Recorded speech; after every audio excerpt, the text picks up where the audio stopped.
Welcome to the other half of the concept of elimination. In this lecture, we will study urinary tract infections or UTI.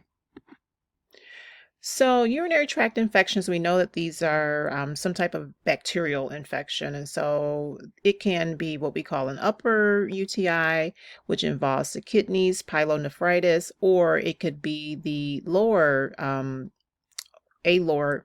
UTI, and it involves more so of the bladder, which is considered to be cystitis. And so also too, an upper UTI can involve the ureters, which that makes sense as they lead up to the kidneys, right? And then the urethra for lower urinary tract infection, as it is here right below the neck of the bladder. And so we know this is where urine flows. So the primary thing that we want to do for UTI is prevent it in the first place. And so the primary prevention would be patient education, common reasons that patients often seek care by their healthcare provider. They've had some change in urination, there's some burning, there's some frequency, and so they notice things are a little different than it normally is. So, urinary tract infections, again, we know it's bacterial, most are. Some can be caused by fungal infections. It can be viral, and this is more so in your patients who are immunosuppressed. And also, it could be acute or chronic. And so, anyone that is sexually active as well, generally there's an increased risk of developing a UTI, and women have a higher risk of developing UTIs.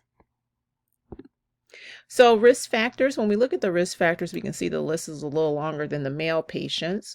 But for females, the major thing or reason why we have a higher risk is generally because of the anatomy of the female GU system. So we have a shorter urethra, so the bladder is a little bit, closer than males.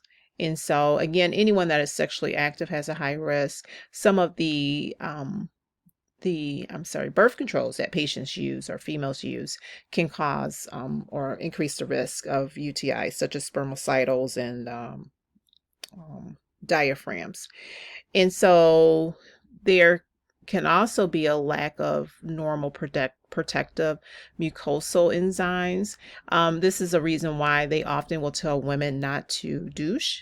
And so personal hygiene, that's for either males or females.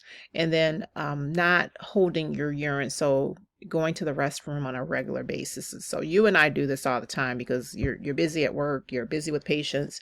And so we voluntarily hold onto our urine, which we should not be because that does increase the risk.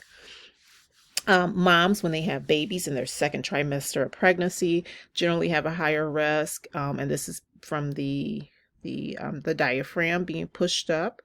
And then anytime a patient has anal intercourse, that also increases it. When we look at males, there's some things that are the same between females and males, but a patient who has BPH or hypertrophy or hyperplasia, they have a high risk of developing a UTI. And any patient that has not been circumcised, they have an increased risk of developing a UTI as well. So the next thing that we're going to look at is the clinical manifestations. So when we look at the clinical manifestations, again, I think I skipped it by mistake. Yeah. When we look at the clinical manifestations, these all make sense too, right? When you think about what's going on, the patient has an infection of the bladder or the kidneys. They have to go all the time. It's urgent. They have nocturia, so having to get up to the restroom at night, dysuria issues or problems urinating, bladder pain. Pyuria is a little different here than when we looked at the BPH patients. So pyuria is pus in the urine. And so that definitely is a sign of an infection. Burning when the patient urinates, a foul odor.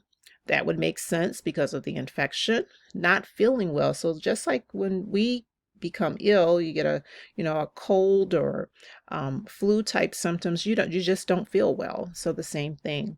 Elevated temperature due to the infection, elevated WBC. Older adults tend to have mental status changes, and this is often because they're not even diagnosed with it sometimes until it's become more severe. And the reason why is because these patients aren't always able to verbalize what's going on, or the change in, urination, or having bladder pain, or having to feel like they, have to go to the restroom all the time. So they're not always able to verbalize that, especially if they have dementia. And so it gets missed sometimes if you're not, or the caregiver isn't really paying a whole lot of attention to the change in maybe the color of the urine, pus in the urine, and also maybe like odor. Those things should alert the caregiver that something's going on, but we know that doesn't always happen. Oops, sorry about that. Went back again. Didn't mean to do that.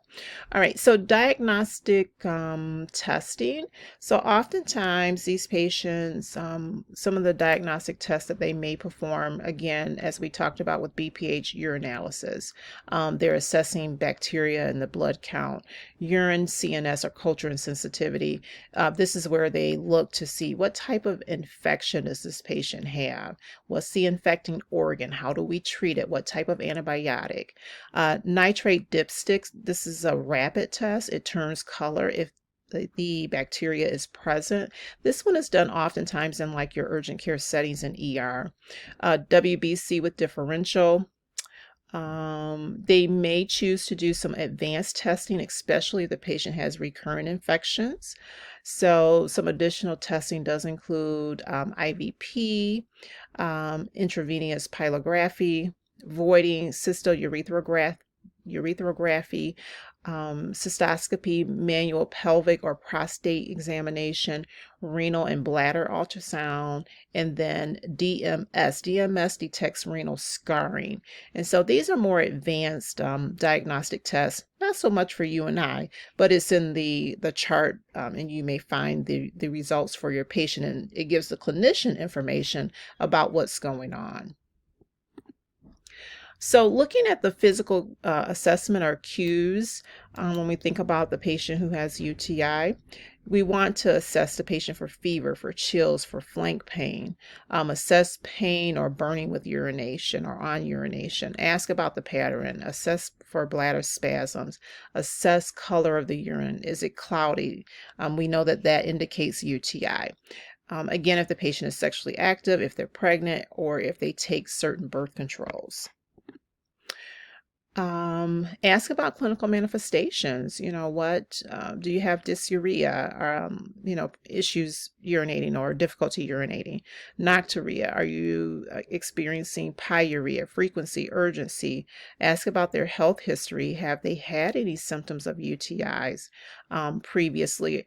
Or do they have a history of UTIs? And so we know that if a patient has a history of UTIs, they have an even higher risk of having recurrent infections. And then physical examination. So what treatment do they normally do for this particular disorder? Antibiotics. And so when they give antibiotics, they select that based on the client's age, their chance of compliancy, male or female. Is this a recurrent or a non-recurrent? And also, is it upper or lower UTI? So they also look at PO versus IV. PO antibiotic therapy is used to treat less severe UTI, such as cystitis or lower UTI. Generally, they'll do a 3-day therapy. This is most popular. They will also consider IV antibiotic therapy, which is used to treat more severe UTIs, such as pyelonephritis. And this treatment may be up to 7 to 10 days. So when we look at the two short versus long therapy, which we will in the next slide, there is some differences, especially when we consider cost and compliancy and all of that. But we'll look at that in just a few minutes.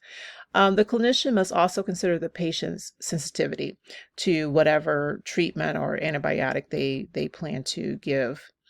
Renal function, some antibiotics may cause renal failure as a side effect, so they want to make sure that the patient has a good renal system. And then also the client's signs and symptoms. And so oftentimes for the pediatric patient, they will want the patient to come back and have a follow-up culture in 48 to 72 hours to recheck the findings. So, pharmacological therapy, the 3-day course versus a 7-day or sometimes 10-day course. We'll look at the short course therapy. There's a reduction in cost. It doesn't cost as much. It's less expensive. Patients generally are more compliant with the 3-day course versus like a 7 or a 10-day. So oral 3-day course, more compliance. It lowers the rate of side effects. Oral antibiotics, TMP, Cipro, those medications are generally the ones that they will use for a short-term therapy. And then long-term therapy, pyelonephritis, abnormalities, as we had stated, is usually used to treat pyelonephritis, abnormalities, stones, recurrent, frequent UTIs, 7 to 10 days. And the patient may be placed on medications above the short course, with possible extension. So if it doesn't get better with the short course, they could move into a long course therapy. And so again, it really depends on the severity. So the longer the patient waits to report to the provider's office, urgent care, or emergency room, the worse the infection can get. And so it requires longer treatment if they wait and they sit on it, right? And so men may require longer therapy, and this is just really due to the longer urethra. And then oftentimes we know that our male patients may not always be as motivated to go to their providers. And I'm not saying this is with every male patient, but sometimes we do have male patients that are not, they don't go to the doctors as often as the female patients do. And so this may be another reason why their UTIs may become a little bit more severe. May require IV antibiotics if severe, such as ciprofloxacin, gentamicin, ceftriaxone, ampicillin. Those medications are used to treat UTIs, and it's IV therapy. And so severe illness may require hospitalization if the issue is not resolved. So Cipro, I mentioned that you can give that IV. You can also give it in the PO 3-day course therapy as well. So patient education includes, having the patient drink adequate fluids, low sugar cranberry juices, avoid fluids that irritate the bladder, such as caffeine or caffeinated beverages, hygiene, pericare, Foley care, hand washing, increase fluid intake. To just like the BPH patient, 2 to 3 liters is going to keep the system flushed unless it's contraindicated by another condition. Sugar-free cranberry juice flushes the bladder. It helps to prevent UTIs. Administer antibiotics such as, antibiotics as we had just discussed, and that is usually given after the culture and sensitivity is completed. Encourage the intake of acid ash foods that maintain acidic or acidity, keeping the urine of a pH of 5.5. So as we know, we've already studied acid-base balance, and we know that a pH of 5.5 is acidic. But the bladder, such as the belly, likes acidity. And so we don't want to disturb that acidity. We want it to maintain the balance. And so foods such as like cranberries, blueberries, prunes, drinking cranberry juice, those all help to maintain the acidity. Monitor the INOs and observe for urine, some of the urine characteristics that we've already talked about. Teach the patient preventative hygiene measures for women. You want them to wipe from front to back, keep the peri area clean and dry. Do not douche, so we want to teach them that. Avoid tight-fitting clothes, wear undergarments with cotton panel. Void after having sexual intercourse. Avoid harsh soaps, bubble bath, powders, sprays, things that we tend to like to use, but it's actually not recommended.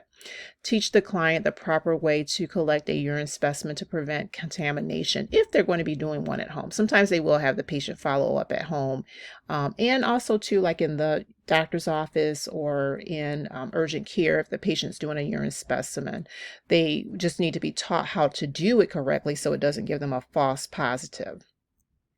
Prophylactic antibiotic treatment for clients with recurrent UTIs is something that they do, sometimes for patients that have a higher risk. Administer the antibiotics as prescribed. Teach the patients to continue and complete the entire antibiotic prescription. Even if they begin to feel better before they're done, we still want them to complete it. Administer the analgesics for pain if needed.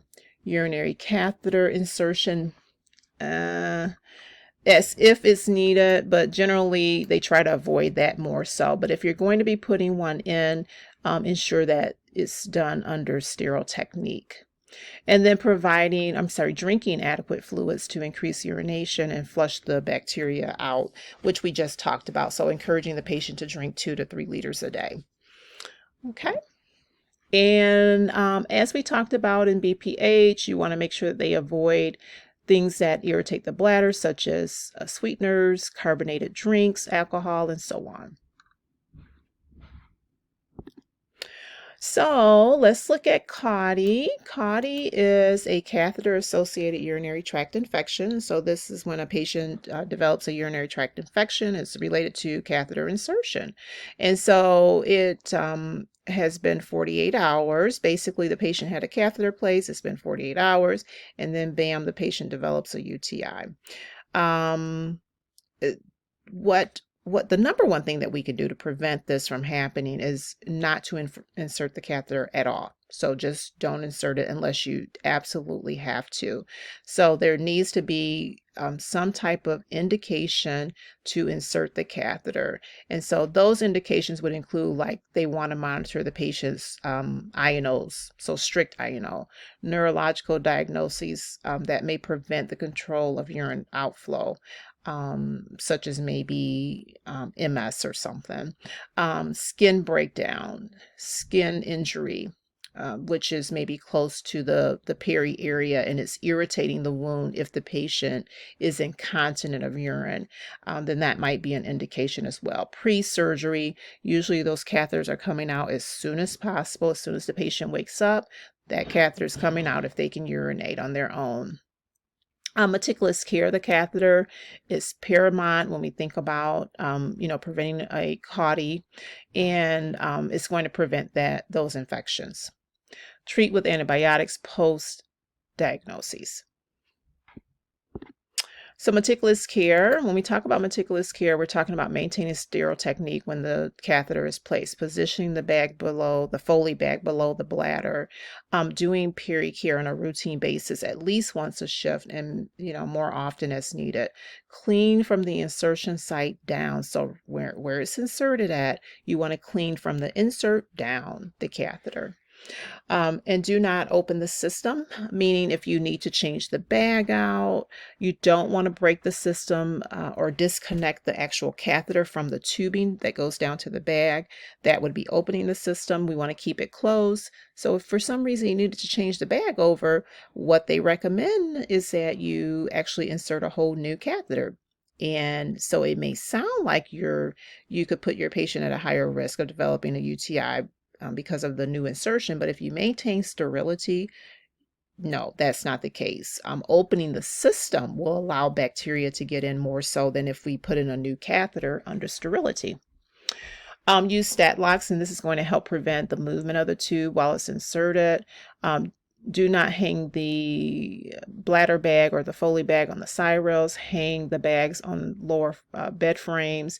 Keep the bag empty, so you don't want it to fill up. Otherwise, if it fills up, it may flow back into the patient's bladder. We don't want that to happen, because what happens is that old, nasty urine is going to kind of sit in the bladder and make the condition worse. So you don't want it to overfill, and you don't want urine flowing back into the bladder. Discontinue that catheter, as we had talked about, or don't even put it in. But if you have to put it in, discontinue it as soon as possible. So what are some complications? Urosepsis, septicemia, sepsis. These are all infections, and it really causes issues in other organs, or becomes more systemic. And so you guys will talk about these in the last semester of the program. So I think this is the completion of the concept of elimination UTI. Thank you again for hanging out with me. I'll see you guys soon in class. Bye-bye for now.